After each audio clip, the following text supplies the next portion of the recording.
Hello dear students, welcome back to my channel. तो आज की इस क्लास में हम क्या पढ़ने वाले हैं, सबसे पहले हम आपको ये बता देते हैं। तो आज का ये क्लास आप सभी के लिए पार्ट 2 रहने वाला है। पार्ट 1 ऑलरेडी हो चुका है। जो भी स्टूडेंट नहीं देखे वो जाकर प्लेलिस्ट में चेक करेंगे, वहाँ पे आपको मिल जाएगा। तो पार्ट 1 में हम क्या पढ़ रहे थे? पार्ट 1 में हम पढ़ रहे थे पॉलिटिकल साइंस का यूनिट 1 पढ़ रहे थे, जिसमें आपको कॉम्परेटिव पॉलिटिक्स के बारे में पढ़ना था।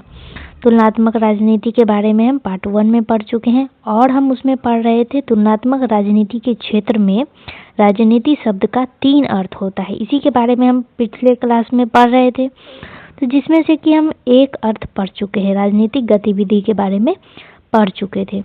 तो आज के इस क्लास में हम क्या पढ़ेंगे? तो आज के इस क्लास में बाकी का बचा हुआ 2 अर्थ वो हम पढ़ने वाले हैं, जो कि आज के इस क्लास में हम पढ़ने वाले हैं पॉलिटिकल प्रोसेस। इसके बारे में पढ़ने वाले एक अर्थ हम पढ़ चुके हैं, ये दूसरा अर्थ है, और तीसरा भी पढ़ेंगे।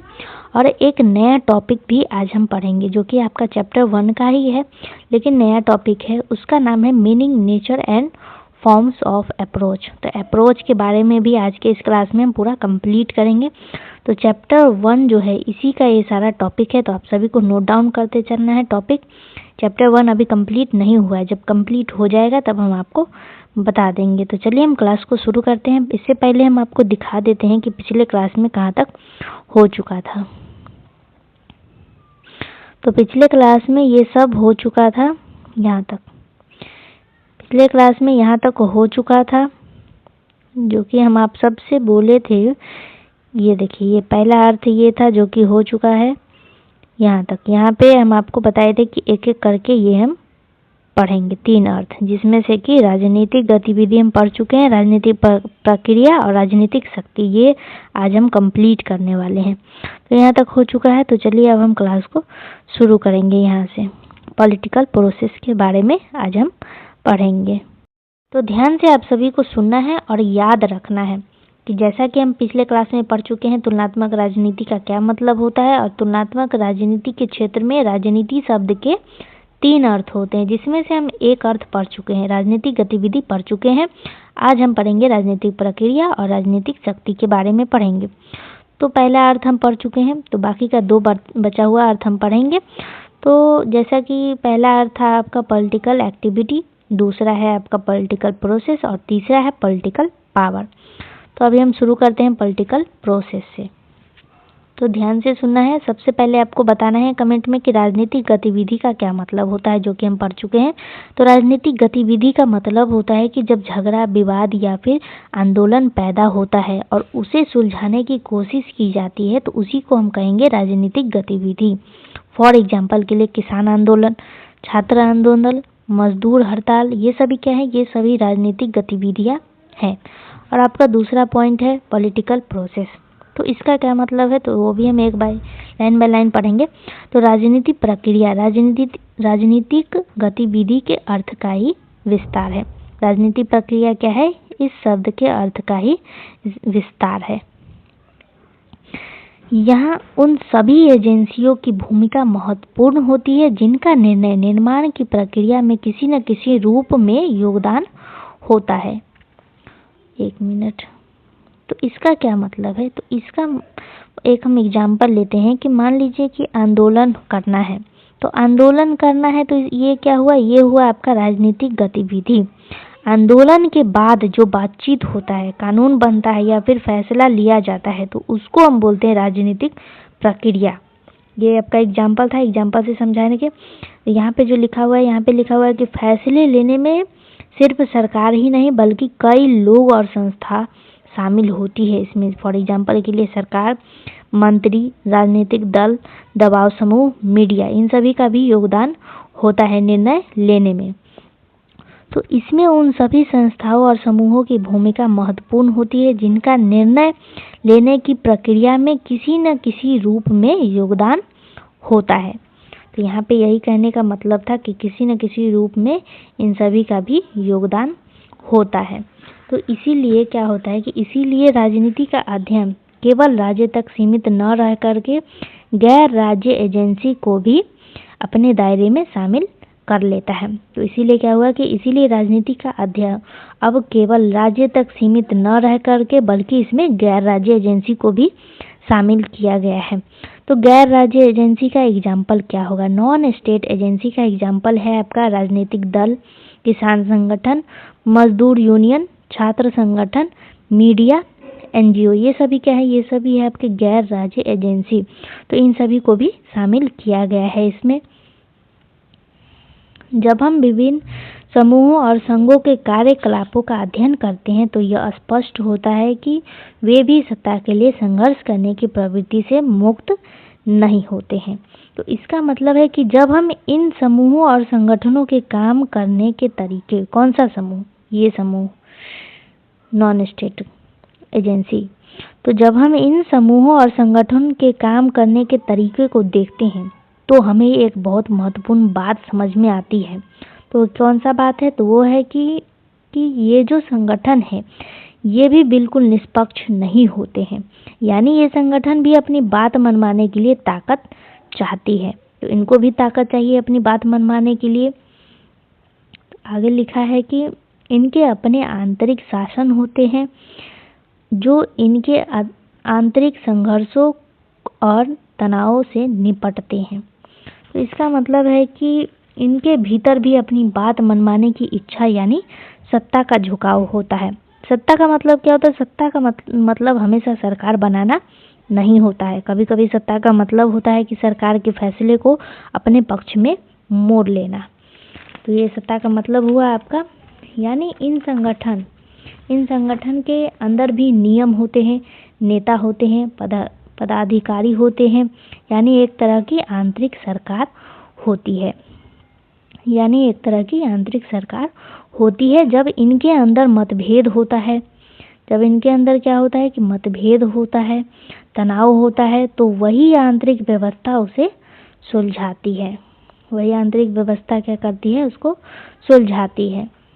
तो अब सबसे महत्वपूर्ण बात आपको समझना है जो कि यहाँ पे लिखा हुआ है कि हमारे उद्देश्य की दृष्टि से महत्वपूर्ण यह है कि ये गैर राज्य संगठन अपने विशिष्ट हितों की रक्षा संवर्धन के लिए देश की सरकार को प्रभावित करते हैं।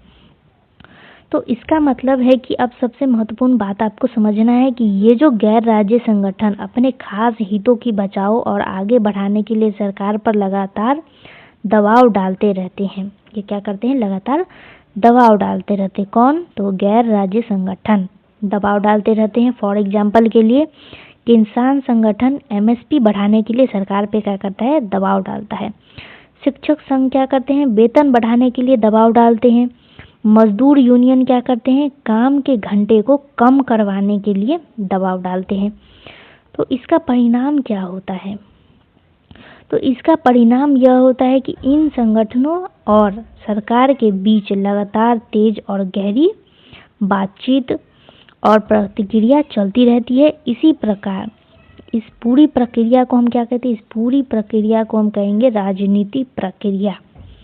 यहाँ पे भी लिखा गया है, आप रीड करेंगे इसको तो आपको समझ में आएगा कि इसका परिणाम क्या होता है। और इसी पूरी प्रक्रिया को हम राजनीति प्रक्रिया कहते हैं। मतलब आंदोलन होता है, आंदोलन के होने के बाद क्या करते हैं? हम उसको बातचीत करके सुलझाते हैं। सुलझाने के बाद निर्णय लिया जाता है, सरकार पे दबाव डाला जाता है। तो ये पूरी प्रक्रिया को हम क्या कहेंगे? राजनीति प्रक्रिया। आई होप कि आप सभी को अच्छे से समझ में आ गया होगा। नहीं समझ में आया होगा पीछे करेंगे एक बार वीडियो, दोबारा तिबारा सुनेंगे, आपको याद हो जाएगा। तो ये दूसरा अर्थ आपका कंप्लीट हो चुका है। तीसरा अर्थ है आपका राजनीतिक शक्ति यानी पॉलिटिकल पावर। तो इसका क्या मतलब है? तो इसको भी आपको ध्यान से सुनना है कि तुलनात्मक राजनीति केवल प्रक्रिया तक ही सीमित नहीं रहता है। पहला जैसे कि हम आपका पढ़ चुके हैं पॉलिटिकल एक्टिविटी, और दूसरा हम पढ़े अभी तुरंत ही पॉलिटिकल प्रोसेस। तो यहीं तक ही राजनीति सीमित नहीं है, यहीं तक ही तुलनात्मक राजनीति सीमित नहीं है, बल्कि यह क्या देखता है? यह भी देखता है कि आखिर फैसले करवाने की ताकत किसके पास है। फैसले करवाने की ताकत किसके पास है? तो इसी को हम कहते हैं राजनीतिक शक्ति। यानी फैसला लेने का, फैसला करवाने का ताकत आखिर है किसके पास? तो इसको हम बोलेंगे राजनीतिक शक्ति। पावर है, पावर। तो अब आगे हम इसमें पढ़ेंगे। इसमें लिखा हुआ है कि तुलनात्मक राजनीति का क्षेत्र राजनीतिक शक्ति के विषय को भी सम्मिलित करता है।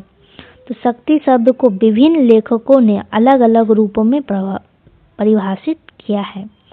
इसका मतलब है कि अलग अलग विद्वानों ने शक्ति को अलग अलग तरीके से समझाया है। फॉर एग्जाम्पल के लिए अगर हम बात करें इनका कार्ल जे फ्रेडरिच की, तो इनका अगर हम बात करें, एक मिनट, तो इनका अगर हम बात करें तो इनका क्या कहना है? इनका कहना है कि शक्ति कोई मशीन या फिर हथियार नहीं है, बल्कि यह मनुष्य के बीच का एक संबंध है। मनुष्य के बीच का क्या है?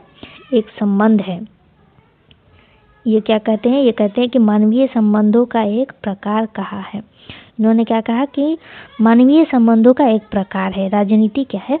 मानवीय संबंधों का एक प्रकार है। शक्ति, सॉरी, राजनीति नहीं, शक्ति। शक्ति का मतलब ये बताते हैं कि कार्ल जे फ्रेडरिच क्या कहते हैं कि मानवीय संबंधों का एक प्रकार है। अब जब हम बात करें इनकी टैनी का, टैनी, तो टैनी क्या कहते हैं कि टैनी ने कहा कि किसी व्यक्ति या व्यक्तियों के समूह की वह क्षमता बताया है जिसके द्वारा वे अन्य व्यक्तियों या समूह के व्यवहार को अपेक्षित ढंग से परिवर्तित कर सकते हैं। तो कार्ल जे का कहना के मतलब ये है और टैनी के कहने का मतलब ये है। तो अब हम समझते हैं कि टैनी का कहने का क्या मतलब था। तो टैनी का कहने का मतलब है कि टैनी इसे और आसान बनाते हुए कहते हैं कि शक्ति वह क्षमता है जिसके द्वारा कोई व्यक्ति या समूह दूसरों के व्यवहारों को अपनी इच्छा के अनुसार बदल सकता है। फॉर एग्जाम्पल के लिए नेता भाषण देकर के जनता को क्या करते हैं? अपने पक्ष में करते हैं। भाषण देकर के लोभ देते हैं, कुछ भी देकर के अपने पक्ष में कर लेते हैं। तो यही कहने का मतलब है आपका टैनी का। एग्जाम्पल के साथ हम आपको समझा दिए। ये टैनी का कहने का मतलब था आपका। अभी आगे हम बात करें अगर लासवेल की, यहाँ पे तीसरे विद्वान हैं जो कि है आपके लासवेल। तो लासवेल ने कहा कि निर्णय निर्माण एक अंतर्वैयक्तिक प्रक्रिया है। निर्णय उन नीतियों के संबंध में किए जाते हैं जिनका पालन अन्य लोगों को करना होता है। निर्णय निर्माण में सहभागिता के रूप में शक्ति एक अंतर्वैयक्तिक संबंध है। अंततः राजनीति शब्द के प्रयोग की एक विशिष्ट स्थिति, ये जो भी लिखा हुआ है आप रीड करेंगे। तो इसका क्या मतलब है कि लासवेल का क्या कहने का मतलब है, ये तीसरे विद्वान है आपके, ये कहते हैं कि वे कहते हैं कि निर्णय अपने आप नहीं होते हैं बल्कि निर्णय लोग लेते हैं और निर्णय ऐसी नीति पर होती है जिनका पालन दूसरों को करना पड़ता है। इसीलिए निर्णय निर्माण में भाग लेना ही शक्ति का सबसे बड़ा रूप है। अगर हम अंत में बोले तो राजनीति का असली अर्थ यह निकलता है कि राजनीति शक्ति का प्रयोग जिससे दूसरों के व्यवहार को अपनी दिशा में बदला जाता है। दूसरों के व्यवहार को क्या किया जाता है? अपनी दिशा में आकर्षित किया जाता है। निर्णय अपने पक्ष में लिया जाता है। तो ये लासवेल का कहना था आपका। तो यहाँ तक आपका टॉपिक कंप्लीट हो चुका है। तीनों अर्थ आपका कंप्लीट हो चुका है। यहाँ तक कंप्लीट हो गया। अभी आपको नया टॉपिक जो कि हम आपको बताए थे कि meaning, nature and forms of approach के बारे में आपको पढ़ना है। तो मीनिंग का हिंदी में बोलेंगे आपको अर्थ, नेचर को आप बोलेंगे प्रकृति और फॉर्म्स ऑफ अप्रोच का मतलब है दृष्टिकोण के रूप। अप्रोच का मतलब आप हिंदी में उपागम बोलिए या फिर दृष्टिकोण बोलिए, दोनों बात बराबर ही है। तो दोनों में से आप कोई भी बोल सकते हैं। तो ये आसान है, तो यही आप याद कर लेंगे, दृष्टिकोण। तो इंग्लिश में भी हम आपको बता चुके हैं meaning, nature and forms of approach के बारे में आपको पढ़ना है। हिंदी में यहाँ पे लिखा हुआ है दोनों जगह, तो आपको जो मन करे वो बोल लीजिए। तो इसको भी अभी हम समझेंगे। तो सबसे पहले आपको समझना है कि अप्रोच का क्या मतलब होता है। तो एक एक करके हम समझेंगे। इस टॉपिक को भी आज पूरा कंप्लीट करेंगे। तो अप्रोच को हिंदी में उपागम बोलते हैं या फिर दृष्टिकोण भी आप बोल सकते हैं। इंग्लिश में इसको अप्रोच बोलते हैं, हिंदी में उपागम या फिर दृष्टिकोण। तो दृष्टिकोण के रूप, प्रकृति, अर्थ के बारे में हम पढ़ेंगे। अभी आपको वीडियो में अंत तक बने रहना है। बात करें अगर हम इंग्लिश मीडियम के स्टूडेंट की, तो हम आपको वीडियो के अंत में इंग्लिश में कुछ डेफिनेशन दे देंगे, वो आप नोट डाउन कर लेंगे। तो चलिए हम हिंदी में आपको बताते हैं कि सरल शब्द में उपागम शब्द का अर्थ किसी विशेष घटना या विषय को देखने, समझने और उसे उसकी व्याख्या करने की तरीका से है। तो इसका क्या मतलब है? अप्रोच का मतलब होता है कि किसी चीज़ को देखने और समझने का तरीका। फॉर एग्जाम्पल के लिए जैसे एक ही घटना को अलग अलग लोग अलग अलग नज़रिए से समझते हैं, उसी नज़रिए को हम कहते हैं अप्रोच कहते हैं हम उसी नज़रिए को। फॉर एग्जाम्पल के लिए मान लीजिए कि कोई चुनाव को क्या करता है, संविधान के नज़रिए से देखता है, तो कोई चुनाव को जनता के व्यवहार के नज़रिए से देखता है। तो ये जो दोनों नज़रिया है, दोनों की जो देखने की जो नज़रिया है अलग अलग है, तो इसी को हम बोलेंगे अप्रोच। देखने की नज़रिया जो कि अलग अलग है, इसी को हम अप्रोच बोलते हैं। तो आगे इसमें लिखा गया है कि राजनीति के अध्ययन में इसका दृष्टिकोण इतना व्यापक हो सकता है कि इसमें संपूर्ण विश्व जैसा विशाल क्षेत्र सम्मिलित हो जाए, या फिर इतना संकीर्ण भी हो सकता है कि इसमें स्थानीय, क्षेत्रीय या राष्ट्रीय अथवा अंतर्राष्ट्रीय राजनीति का केवल कोई एक पक्ष ही शामिल हो। तो यहाँ से यहाँ तक इसका क्या कहने का मतलब है कि इसका कहने का मतलब है कि राजनीति के अध्ययन में अप्रोच बहुत व्यापक भी हो सकता है, इतनी बड़ी कि पूरी दुनिया की राजनीति को शामिल कर ले। इतना बड़ा भी हो सकता है अप्रोच कि पूरी दुनिया की राजनीति को शामिल कर ले। फॉर एग्जाम्पल के लिए कि पूरी दुनिया में लोकतंत्र का अध्ययन कर ले, इतना बड़ा भी अप्रोच हो सकता है कि पूरी दुनिया की लोकतंत्र का अध्ययन कर ले। अंतर्राष्ट्रीय राजनीति का अध्ययन कर ले, इतना भी बड़ा हो सकता है। और ये इतना छोटा भी हो सकता है, यानी अप्रोच बहुत संकीर्ण भी हो सकती है कि सिर्फ एक छोटे से विषय पर ही केंद्रित हो सकता है। फॉर एग्जाम्पल के लिए कि मान लीजिए कि ये इतना छोटा भी हो सकता है कि केवल बिहार की राजनीति का ही अध्ययन करे, या फिर केवल पंचायत चुनाव का ही अध्ययन करे, या फिर केवल भारत चीन संबंध का एक पहलू पर ही क्या करे, केंद्रित करे, पहलू पर इसी विषय पर ही केंद्रित रहे। यानी इतना बड़ा भी हो सकता है कि पूरी दुनिया का राजनीति का अध्ययन कर सकता है, या फिर इतना छोटा भी हो सकता है कि केवल बिहार की राजनीति का ही अध्ययन कर ले। तो यही कहने का मतलब है अप्रोच इतना बड़ा भी हो सकता है, अप्रोच छोटा भी हो सकता है। तो आगे अब हम बढ़ेंगे।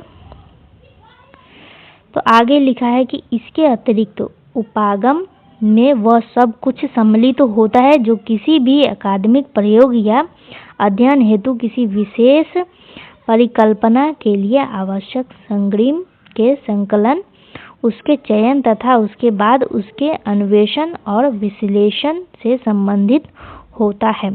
तो इसका क्या मतलब कहने का है कि अब एक बहुत ज़रूरी बात आपको समझना है कि अप्रोच सिर्फ देखने का तरीका नहीं होता है, बल्कि इसमें शामिल होता है जानकारी कहाँ से लानी है, क्या पढ़ना है या फिर क्या छोड़ना है, और कैसे विश्लेषण करना है। यानी पूरा रिसर्च प्रोसेस इसमें आपको करना होता है अप्रोच में। तो आगे इसका कुछ मतलब और भी है कि मतलब है कि जब कोई विद्यार्थी या शोधकर्ता या फिर कोई परिकल्पना, जिसको इंग्लिश में हाइपोथेसिस बोलते हैं, या फिर परिकल्पना बनता है, तो उस पर काम करने के लिए जो भी तरीका अपनाया जाता है वही अप्रोच कहलाता है। फिर से सुनिएगा, ध्यान से सुनिएगा कि जब कोई विद्यार्थी कोई परिकल्पना बनाता है तो उस पर काम करने के लिए जो भी तरीका अपनाया जाता है वही उसकी अप्रोच होती है। फॉर एग्जाम्पल के लिए कि गरीबी राजनीति को प्रभावित करती है, तो इस हाइपोथेसिस को साबित करने का तरीका ही अप्रोच कहलाता है। आई होप कि आप सभी को समझ में आ रहा होगा। तो अब आपको समझना है कि इस प्रकार उपागम में चयन का मापदंड भी शामिल होता है, अर्थात वे मापदंड जिनके आधार पर विचार करने योग्य समस्याओं और प्रश्नों का चयन किया जाता है तथा प्रासंगिक आंकड़ों का चुनाव किया जाता है। तो इसका क्या मतलब है? इसका मतलब है कि अप्रोच यह भी तय करती है कि कौन सा विषय चुना जाए, कौन सा प्रश्न पूछा जाए। तो इसी को हम कहते हैं चयन का मापदंड। यानी किस समस्या पर ध्यान देना है, किस प्रश्न को एग्जाम या फिर रिसर्च में शामिल करना है, यह सब भी अप्रोच ही तय करता है। फॉर एग्जाम्पल के लिए कि क्या चुनाव में पैसा ज़्यादा महत्वपूर्ण है या जाति महत्वपूर्ण है, ये सोचने का काम भी अप्रोच ही करता है। और अप्रोच यह भी तय करती है कि कौन सा डेटा जरूरी है, कौन सा बेकार है। फॉर एग्जाम्पल के लिए वोट का प्रतिशत या फिर सर्वे रिपोर्ट या फिर जनगणना। ये सब इसका एग्जाम्पल है कि कौन सा डेटा ज़रूरी है और कौन सा डेटा ज़रूरी नहीं है, ये भी अप्रोच देखती है।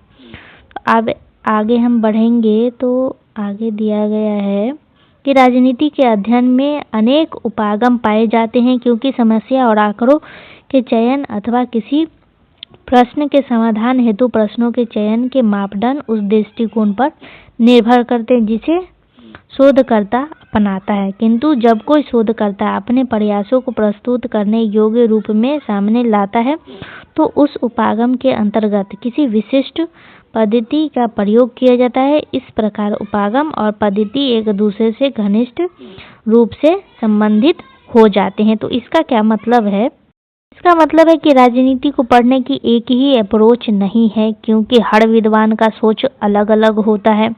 शोधकर्ता जिस नज़रिए से सोचता है वही तय करता है कि कौन सी समस्या महत्वपूर्ण है, कौन सा डेटा सही है।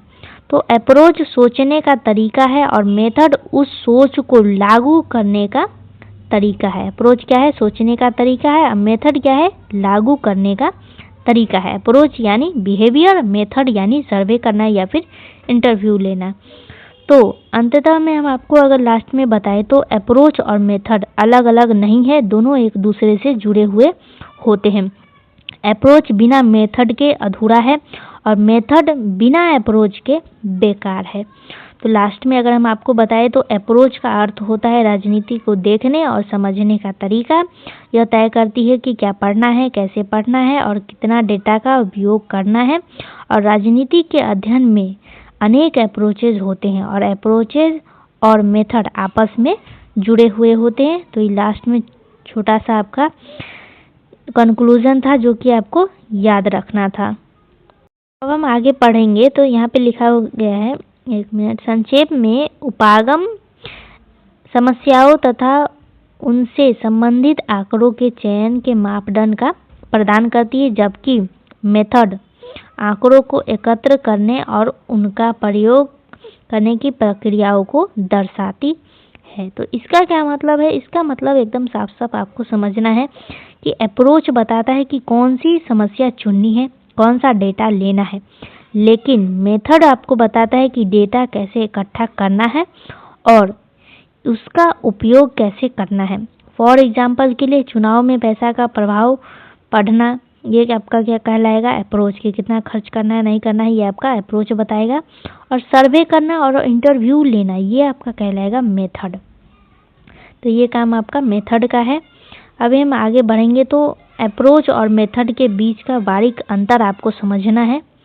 तो उपागम और पद्धति के बीच सूक्ष्म विभाजन रेखा को स्पष्ट करने के लिए यह कहा जा सकता है कि पद्धति शब्द का सामान्यतः प्रयोग उन ज्ञान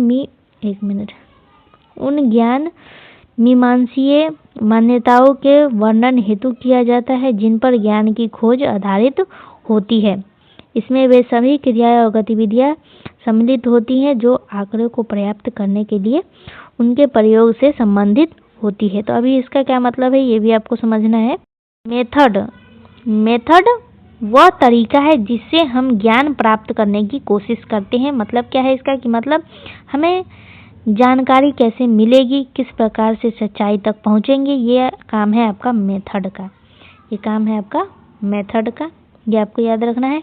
और मेथड में शामिल होता है, क्या शामिल होता है? तो डेटा इकट्ठा करना, डेटा का विश्लेषण करना, निष्कर्ष निकालना, ये सब मेथड में ही शामिल होता है। फॉर एग्जांपल के लिए प्रश्नावली या फिर आंकड़ों की गणना करना या फिर ग्राफ बनाना, ये सभी मेथड में आपके शामिल होते हैं। तो अब ध्यान देने वाला बात क्या है कि आधुनिक राजनीति विज्ञान अब अकेला विषय नहीं रह गया है। इसमें जुड़ा हुआ है अर्थशास्त्र, मनोविज्ञान, समाजशास्त्र और मानव विज्ञान। आगे आपका दिया गया है, इसमें उतना हो चुका है, आगे आपका यहाँ पे दिया गया है। यहाँ पे आप रीड करेंगे तो आपको समझ में आएगा कि आधुनिक राजनीति विज्ञान अन्य विषय जैसे कि अर्थशास्त्र, मनोविज्ञान, समाजशास्त्र, जीव विज्ञान और मानव शास्त्र के अध्ययन क्षेत्रों के अधिकाधिक निकट आते जा रहा है, क्योंकि इसमें अन्य सामाजिक एवं प्राकृतिक विज्ञानों से ली गई विभिन्न पद्धतियों का उपयोग किया जा रहा है। तो इसका मतलब यही था कि आधुनिक राजनीति विज्ञान अब अकेला विषय नहीं रह गया है, इसमें जुड़ रहा है। तो अर्थशास्त्र ये जुड़ रहा है, मनोविज्ञान से जुड़ रहा है, समाजशास्त्र से, मानव विज्ञान से जुड़ रहा है। क्यों जुड़ रहा है? क्योंकि इनके मेथड राजनीति में इस्तेमाल हो रहे हैं, इसीलिए ये जोड़ रहा है सबको। तो आगे इसका क्या मतलब है?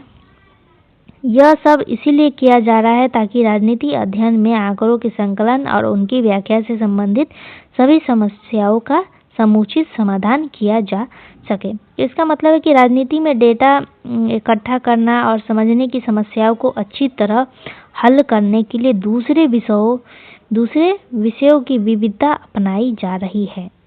तो ये इसका मतलब था। अब इनका असर क्या हुआ ये भी आपको जानना है। तो परिणाम स्वरूप कुछ लोगों को राजनीति विज्ञान, इतिहास, समाजशास्त्र, अर्थशास्त्र जैसे प्रतीत होने लगता है मानो इन विषयों की पद्धतियों को राजनीतिक आंकड़ों पर लागू कर दिया गया हो। इस अर्थ में पद्धति को तकनीक भी कहा जा सकता है। तो इसका असर क्या हुआ था कि कभी कभी राजनीति विज्ञान, इतिहास, समाजशास्त्र या अर्थशास्त्र जैसा लगने लगता था, बस फर्क इतना ही था कि डेटा राजनीतिक होता है। तो मेथड को टेक्निक भी कहा जा सकता है। तो अभी हम आगे बढ़ते हैं। आगे लिखा है कि हालांकि दोनों में यदि कोई अंतर है तो वो यह है कि तकनीक का प्रयोग अधिकतर व्यावहारिक या यांत्रिक रूप में किया जाता है। इसका उपयोग अत्यंत विशिष्ट होता है, जिसे यदि भली भांति सीख लिया जाए तो इसका प्रयोग कल्पनाशील बुद्धि पर कम निर्भर करता है। तो टेक्निक का मतलब है कि ज़्यादा अभ्यास पर आधारित काम करना, थोड़ा मशीन की तरह इस्तेमाल होने वाली तरीका को अपनाना। फॉर एग्जाम्पल के लिए प्रतिशत निकालना या फिर तालिका बनाना। टेक्निक में क्या होता है कि रचनात्मक सोच को कम किया जाता है, अभ्यास और नियम ज़्यादा होता है इसमें। अब हम आगे अगर बात करें तो अप्रोच कभी कभी क्या करता है कि मेथड और टेक्निक से जुड़ी लग सकती है लेकिन थ्योरी से अलग होता है।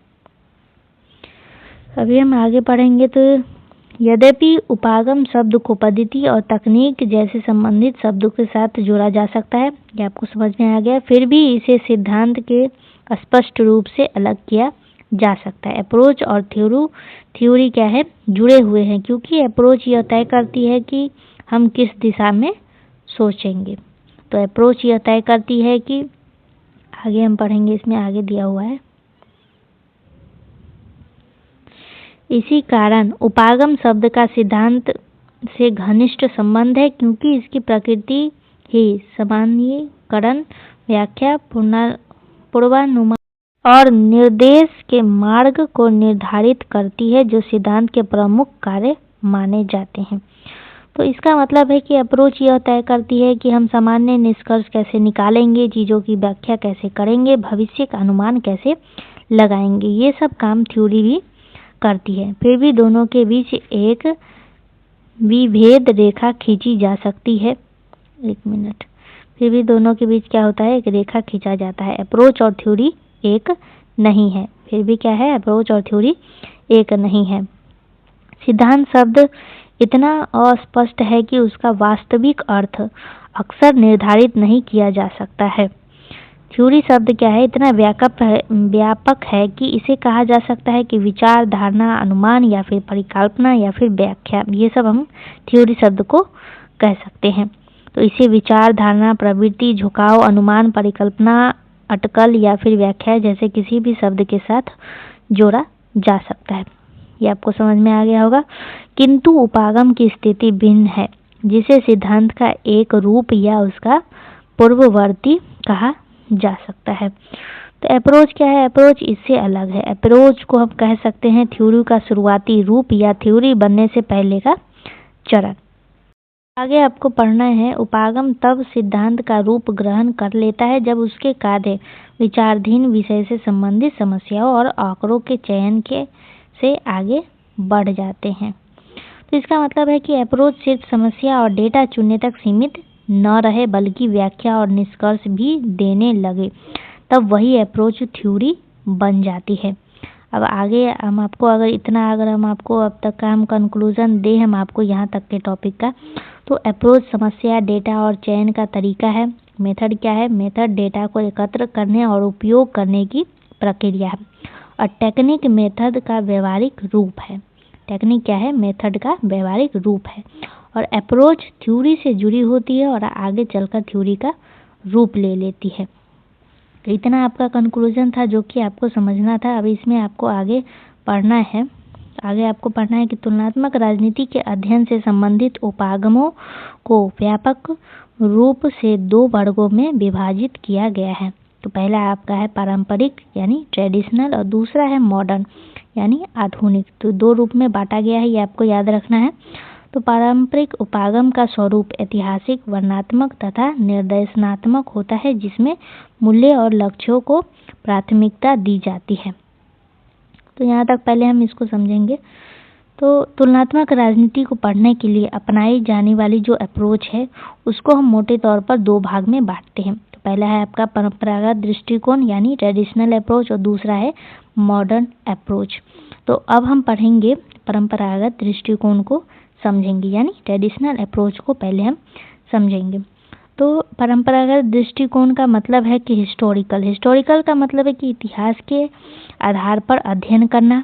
उसके बाद मतलब है आपका डिस्क्रिप्शन यानी सिर्फ वर्णन करना। फिर उसके बाद आता है आपका प्रिस्क्रिप्टिव यानी क्या होना चाहिए या फिर क्या बताना है। तो इस दृष्टिकोण में क्या होता है? वैल्यू होता है और गोल होता है यानी मूल्य भी होता है और आदर्श भी होता है इस दृष्टिकोण में। तो यहाँ पर लिखा गया है वो जो हम आपको इंग्लिश में बोले थे एक मिनट, हिस्टोरिकल मानिए यानी ऐतिहासिक, वर्णनात्मक यानी डिस्क्रिप्टिव और प्रिस्क्रिप्टिव यानी निर्देशनात्मक। ये आपको याद रखना है। पीछे करके वीडियो ध्यान से सुन लेना। दृष्टिकोण में क्या किया जाता है? मूल्य और लक्ष्यों को ज़्यादा ध्यान दिया जाता है, मूल्य और लक्ष्यों को ज़्यादा महत्व दिया जाता है। यानी यह नहीं देखा जाता है कि राजनीति वास्तव में कैसे काम कर रही है, बल्कि यह बताया जाता है ताकि राजनीति कैसी होनी चाहिए। तो ये आपका मतलब था ट्रेडिशनल का। अभी हम आगे पढ़ेंगे। तो परंपरागत दृष्टिकोण बहुत सीमित था। इसमें मुख्य रूप से ब्रिटेन, फ्रांस, जर्मनी जैसे पश्चिम यूरोप के देशों की संस्थाओं का भी अध्ययन किया जाता था, बल्कि एशिया, अफ्रीका और तीसरी दुनिया के देश को लगभग नज़रअंदाज किया गया था। ये आपको आगे समझना है। यहाँ पे आगे लिखा हुआ है, इसमें नहीं लिखा हुआ है, फिर भी हम आपको समझा दे रहे हैं। इसमें नहीं लिखा हुआ है, फिर भी आपको ध्यान रखना है। सॉरी, यहाँ पे लिखा हुआ है, यहाँ पे इसमें फर्स्ट पॉइंट में आपको याद रखना है। ये क्या है? ये आपकी विशेषता है जो कि आपको याद रखना। फर्स्ट पॉइंट में ही दिया गया है कि परंपरागत दृष्टिकोण बहुत सीमित था। इसके मुख्य रूप से ब्रिटेन, फ्रांस, जर्मनी जैसे पश्चिम यूरोप के देश की संस्थाओं का अध्ययन किया जाता था, लेकिन एशिया, अफ्रीका और तीसरी दुनिया के देशों को लगभग क्या किया जाता था? नज़रअंदाज किया जाता था। तो फर्स्ट पॉइंट का ये मतलब है। अभी दूसरे पॉइंट का क्या मतलब है कि विभिन्न देशों की संस्थाओं के बीच समानताओं और असमानताओं का तुलनात्मक अध्ययन करने के स्थान पर केवल एक या अनेक देशों की संस्थाओं का समांतर विवरण प्रस्तुत किया गया। तो ये दूसरा पॉइंट है। तो इसका मतलब है कि तुलनात्मक राजनीति का मतलब होता है कि तुलना करना, लेकिन परंपरागत दृष्टिकोण में अलग अलग देशों की संस्थाओं की समानता और विभिन्नता की वास्तविक तुलना नहीं की गई। बस क्या किया गया कि बस एक देश की संसद का वर्णन किया गया, फिर दूसरे देश की संसद का वर्णन किया गया, लेकिन तुलना नहीं किया गया था। दूसरा पॉइंट का ये मतलब है, तो आपको याद रखना है। अभी तीसरा पॉइंट का मतलब है क्या है कि इसमें केवल वर्णनात्मक अध्ययन किए गए तथा वैज्ञानिक और व्यवस्थित तुलनात्मक दृष्टिकोण का अभाव पाया जाता है। तो इसका मतलब है कि इस दृष्टिकोण में क्या किया गया? तथ्य, आंकड़े, नियम और वैज्ञानिक तरीके का प्रयोग नहीं किया गया था। सिर्फ अध्ययन सिर्फ वर्णनात्मक था, वैज्ञानिक और व्यवस्थित नहीं था। अध्ययन क्या था? सिर्फ वर्णनात्मक था, वैज्ञानिक और व्यवस्थित नहीं था। अभी हम आगे बढ़ेंगे चौथे पॉइंट की तरफ।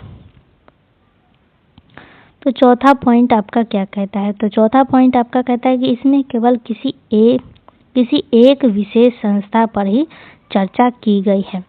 तो इसका मतलब है कि यहाँ पूरे राजनीतिक तंत्र को देखने के बजाय क्या किया गया, केवल संसद या फिर केवल कार्यपालिका या केवल न्यायपालिका पर भी चर्चा किया गया।